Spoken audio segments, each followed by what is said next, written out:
Today, we're getting under the hood of women's health with Meral, a women's advocate and a future of work consultant, kindness thought leader, and systems developer. Meral will be getting under the hood of neurodiversity. What does neurodiversity mean to you?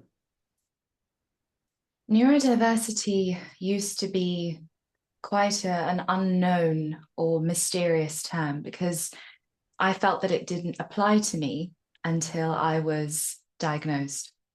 Neurodiversity to me now means the core and the center of who I am. It means a celebration. It means a beautiful otherness. And I deeply believe that neurodiversity is perhaps a divine or intended gift to those who have it to make a mark that others cannot make through their difference, through their distinction, through their uniqueness. So neurodiversity used to be a term that I perhaps denied applied to me because I didn't have the diagnosis. And without the diagnosis, you tend to veer away from labeling yourself too early, too prematurely. But now it is a constant embrace and a source of gratitude, and also a source for constant learning, but very much a responsibility as well, because neurodiversity comes with this beautiful code or blueprint for commitment, for mission. And through neurodiversity, I believe that I can make that mission come true. When were you diagnosed with neurodiversity, and how did that experience shape you? It was probably the most comforting, emotional, and fulfilling experience that I've ever had. There was always a question mark as to not so much why was I different, because I wasn't so concerned with that, but how can I best understand myself, and how can I best accommodate for myself the way that I accommodate so readily for others. So that was how it was for me as an experience. I was diagnosed a few months after my 27th birthday, which is in itself very unique because a lot of people are diagnosed at a very young age. And at the time, the reason that I actually decided to get diagnosed was because for a year I was working in a nursery and I was working with children who had additional learning needs, including autism, ADHD, dyslexia, dyspraxia, etc. And a lot of them, thankfully, were diagnosed at a very young age. So that enabled them to really map out their life in accordance or in with the understanding of their neurodiversity. For me, it was a remarkably late diagnosis. And that's why it was so emotional, Elizabeth, because it was a realization that had been coming for a very long time. And all of these questions that I had about myself, why do I do things in that way? Why does this perhaps trigger me? Why am I so moved by this? Why am I so angered by this? Why do I have these bursts of creativity where I can get enough done in 3 hours that I do in an entire week? It was emotional because it was like coming home, and also a reflection of just how differently I was treated because of it. And I didn't know what that it was. And now I finally do. What have been the biggest struggles and opportunity in your neurodivergent journey? I love the question because a lot of the time we get married with constant struggle, that we always seem to be struggling to the world. We almost seem to be just coping and not really thriving. The biggest struggle has very much been the fact that I am now in a business world and in the world of psychology, which requires me, like every other profession, to be remarkably linear and consistent. And both of these things are seen as the benchmarks or the hallmarks of success. Now, for me, and I believe that neurodivergent people are most akin to nature, we're not always linear and we're not always consistent. So the fact that I have to come into the world every day and I have to do a bulk of admin, a bulk of linear work, I have to be focused, I have to be switched on at all times. There isn't so much space for processing or shutting out, which I believe that my neurodiversity requires from me in order to maintain energetic balance. So that for me has been difficult, is that to pursue or to actualize the gifts of neurodiversity, I have to be playing the part of a neurotypical person a lot of the time to get this mission on the road. And opportunity, there have been far more than there have been struggles. And I do believe that it's because I've understood what the it is now. Running a consultancy on kindness and emotional intelligence and campaigning for a leadership revolution that goes inwards means that much of my work is creative and much of my work is revolutionary and unique. And the non-linear way that I experience the world and the non-linear way in which I work has meant that in a very short amount of time, I've been able to deliver or develop or propose very high quality, unique work that has competitive edge. And so for me, when I marry the struggle and the opportunity together, I found that on my entrepreneurial journey, that I don't have to necessarily work against a timetable because I'm receiving so much inspiration moment by moment. And I can use that inspiration not as something to park, because there just doesn't seem to be space to put everything that I think of onto paper or to deliver it, but actually realizing that I can use non-linear mobility and constant inspiration to match that of a linear person's productivity schedule. So creativity and also keeping me mobile. So actually, well, I have to get up and I have to do 16, 17, 18-hour days. What's going to help me build the business? It's by utilizing the fact that my mind works in such a non-linear way.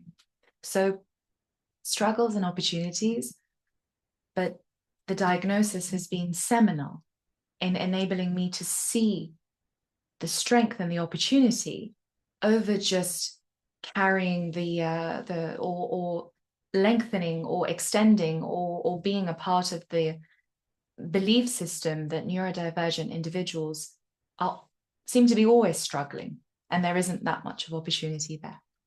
How does neurodiversity influence the way you think, learn, or work? How I think. So we love thinking and we believe that it's the be all and end all. For me, I don't quite know what that means in terms of whether it's thinking, whether it's something else, but I utilize my intuition and my heart quite a lot of the time. So I'm not so much engaged with a sort of a cycle of reasoning, but much more so taking in openings from different situations and letting it build or grow in the mind. So that is my relationship with thinking. I cannot be in the mind all the time. I don't want to be in the mind all the time. There are moments where I do switch off, and then there are moments where there is this onslaught of information, of inspiration, and gathering that and marrying that together with other things that I've seen. So I pick things up and I see and experience and think in bursts, in high levels of creativity, and then sometimes not so much at all. So it's almost as if it's the brain sort of not powering down, but processing all of these, this enriched experience that I take from mundane moments. So I could be sitting there looking at anything, and it'll connect with a philosophy, or it'll connect with a realization that I've had before, or perhaps something that I've wanted to do in the future. So it's very non-linear, and perhaps it's not so much traditional thinking at all. How I work, again, it's funny because I could be seated at my desk at 8 a.m., but the work may not start until 1 p.m. And then the work that I do perhaps between 1 p.m. and 3 p.m. could be worth 3 days worth of work. So how I work, I can't even be too intentional with it either. I cannot say that, right, I'm going to get this, this, and this, and this done.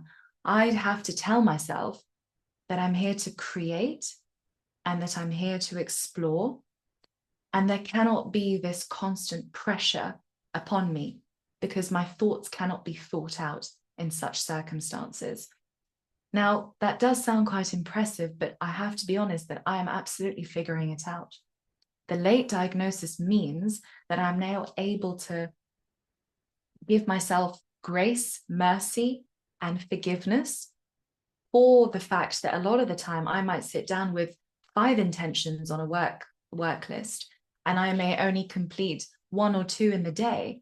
And then at midnight, I may complete all of it and half of the tasks tomorrow. So working and thinking cannot be an intentional, draconian, pressurized process for me. So it was think, how I work, and the last one. What strengths do you associate with your neurodivergence? I associate it with 3 key strengths. Number 1 is the ultimate one, which is kindness. And that is manifested in many different facets. But I think the ones that have helped me and been an advantage and been a competitive advantage to me in what should have been otherwise deeply disadvantageous or unsuitable situations for me, which has been empathy or perspective taking. So when I've been completely clueless about a novel situation, my ability to read the room, to be able to harness my intuitive guidance, and also to really see from the eyes and the ears and the steps of others, has really facilitated some fantastic outcomes for me. So people think that kindness is just about being outwardly embracing and sweet and nice, but a lot of the time it's about giving the situation what it requires, doing for people or doing for the situation exactly what would be in its best interests to do so. And it's also been a great way of genuinely connecting with people and genuinely finding the best outcomes or solutions for things. So empathy, perspective taking, under the umbrella of kindness. Number 2, I've mentioned it before, but very much non-linear thinking. What is distinction? Distinction means difference, and difference means uniqueness. Now, what is going to set you apart in all rooms, in all places, in all contexts, is your uniqueness. So being able to understand or process novel concepts or ideas or situations in a very non-linear way has meant that I've been able to bring something inspiring and different in many situations. So my contributions have very much been out of the box, and it has inspired, and you can almost see it in the room, this shift in perspective, this shift in mindset, a space for contemplation, a space for reflection. So when you do see or think in a different way, when you see, for example, someone could look at a leaf and see a leaf, but I see it as something that can be related to, for example, the essence of life or the essence of mindfulness. So that brings up in itself a space for people to be moved and transformed. At the same time, it's been remarkably triggering for them as well, because it requires them to see things from a different perspective. So that would be, it would be empathy, it would be non-linear thinking. And then number 3, perhaps it's related to kindness and also non-linear thinking, the ability to embrace people wholeheartedly. When you come from the peripheries of society, when you've spent much of your life experiencing what I call micro heartbreaks throughout your day, you do everything you can to make sure that others don't feel the same. So coupled with this ability to really see people creates the space to give space and grace for others too. So it's very hard for neurodivergent individuals, I've noticed, to have consistent and true discrimination and prejudice against others, because they've seen so much, they've experienced so much, they've been othered so much that there is no such thing as other in their minds, because they live within that unique paradigm. They live within almost a parallel universe. Not that we're alien, but because we see things from such a different way of existing that we embrace all forms of existence quite quickly and quite effortlessly. What misconceptions about neurodiversity do you wish more people understood?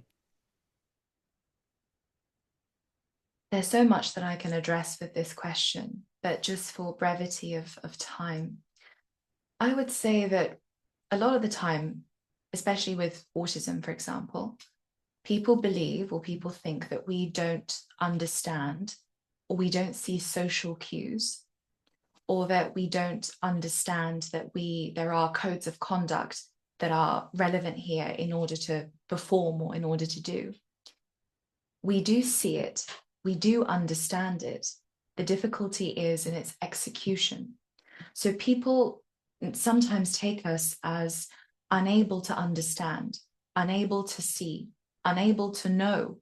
Know, we understand, we see, but the execution part is the difficult part.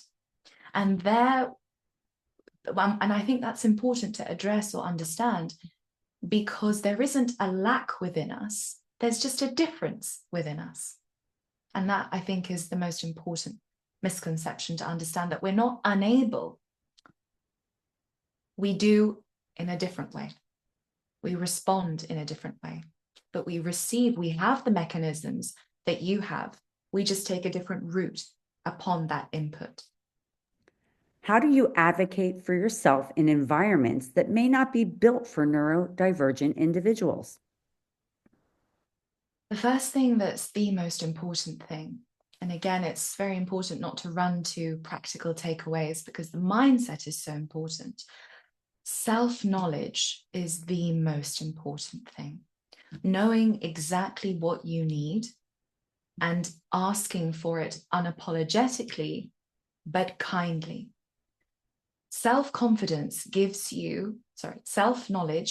you confidence to be able to advocate for yourself, to be able to know what it is that you require, and to help people bring that to you. So perhaps because of the nature of my neurodiversity, I've had to mask and I've had to live in both worlds at all times. I know very well that if I do not have the self-knowledge and the confidence to advocate for myself, people are not going to do it for me. I have to essentially guide people and sometimes direct people into facilitating accommodation for me, which is very difficult, which places a lot of emotional labor upon us as neurodivergent individuals, but it is a necessary prerequisite. So I wish that I could say that I have these specific ways of doing things, but I will always say to neurodivergent individuals, ask yourself what you truly need, where you can perhaps slightly compromise, and how you can deliver it with confidence so that people are inspired and perceive respect and receive you with respect in order to facilitate you best. But be very aware that you're not always going to have 100% accommodation, and people aren't going to know 100% of the time exactly what you need if you don't. So having very clear boundaries, but inviting people into those boundaries and explaining where those boundaries are needed and gently reminding them that this is something that has to happen for me. Otherwise, there will be certain adverse outcomes that won't help a situation, for example. So if there is clarity between, let's say, friends, that's a very interesting example. For me, I don't necessarily feel capable of doing spontaneous plans because my days are regimented into schedules and mini schedules.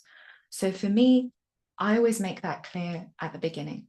And in social situations, that's where we see the most discrimination against neurodivergent individuals.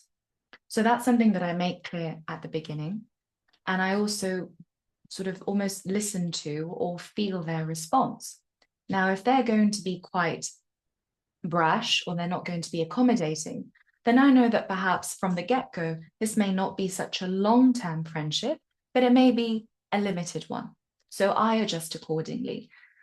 The second thing that I make sure that I do is I do not waver from these accommodations, because I know that it works best for me and the other person.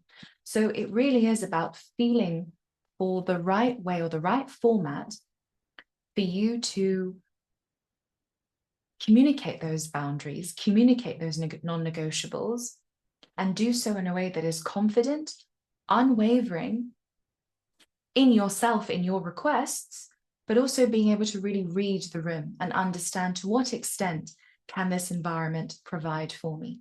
Because we're not here selling a dream. We're not saying that if you do this, this, and this, that's why I didn't give practical takeaways. Sometimes those environments are going to accommodate for you. Sometimes they won't. How important is it? How long-term is it? See what you can do without compromising yourself and also your opportunities. Now, I know that was perhaps a very non-linear approach, but it's really about feeling for what works for you, having enough self-knowledge, confidence, and grace to enable people to meet you in the middle. What accommodations or strategies help you thrive in daily life? I just answered a certain part of this question, and I'm certainly learning as well, because a lot of my life was masking. Before the diagnosis, I was trying to be something that I wasn't. Perhaps the key accommodations that I give myself is after 9 p.m., I do not check emails, because admin is where most of my energy gets drained.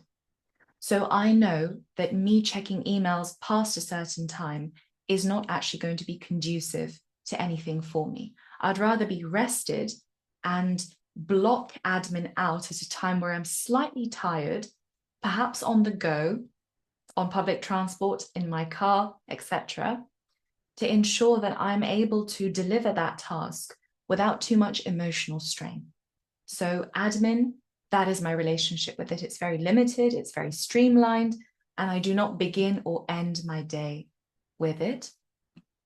Number two, perhaps a more interesting accommodation is that I understand that I will not be perfect in every single area of my business, for example.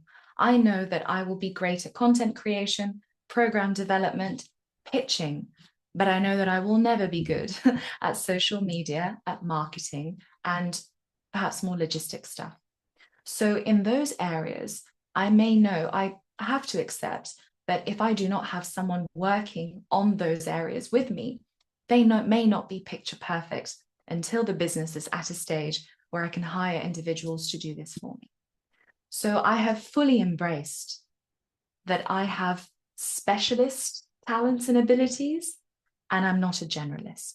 And I will not require perfection from myself in such areas that then compromise my greatest strengths. And I think this applies to everyone. We're so bent up on making sure that we're good at everything that we become mediocre at the entire palette, when actually you're doing a disservice to yourself if you focus so much on being fantastic at admin or social media like me, that actually you are forsaking the ability that you have, this wonderful divine ability to come up with the most incredible concepts, designs, systems that could be, that is your strength. So focus on those and forgive yourself for the rest.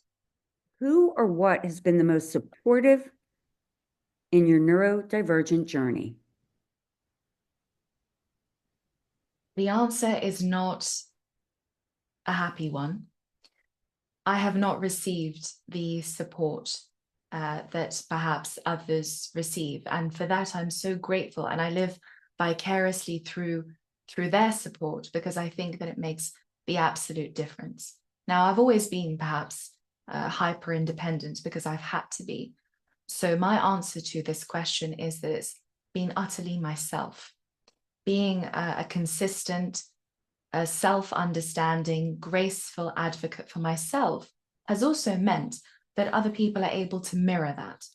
So I've taken a lot of support from myself and ensured that that is translated or reflected in my interactions with others. And I think that even though they may not be the most happy answer, it's the most honest and perhaps the most long-term strategy for self advocacy and self loyalty as a neurodivergent individual. What advice would you give to someone newly discovering or embracing their neurodivergence? When someone first discovers or perhaps suspects that they may be different through neurodiversity, it's going to bring up a lot of grief for all the times that a room said no to you, for all the times that people undermined you, underestimated you, or overlooked you.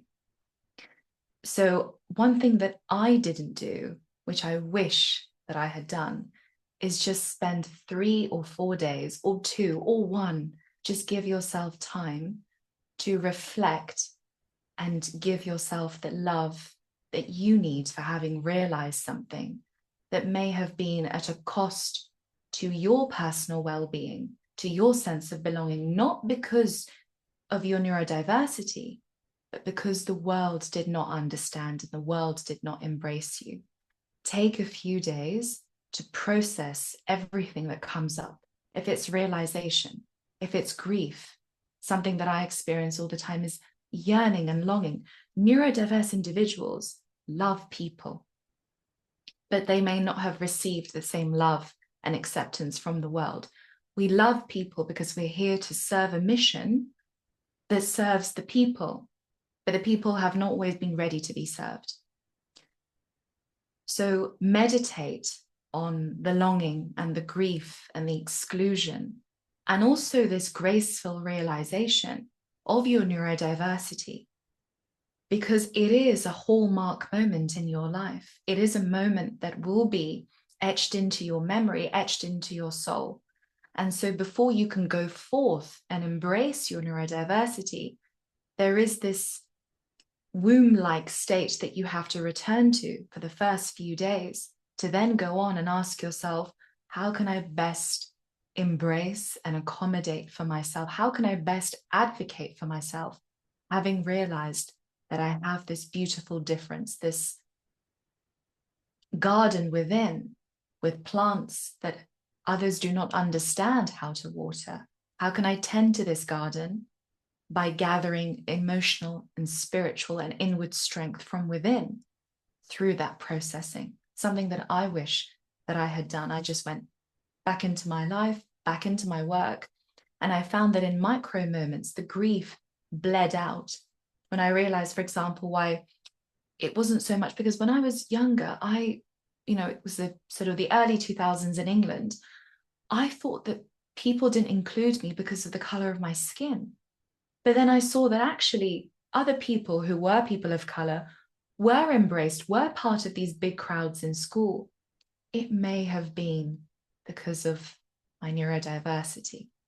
And so I had to really bleed that grief, which could have been done a little bit more carefully and a little bit more embracingly by giving myself space at the beginning so that it doesn't bleed into everyday moments.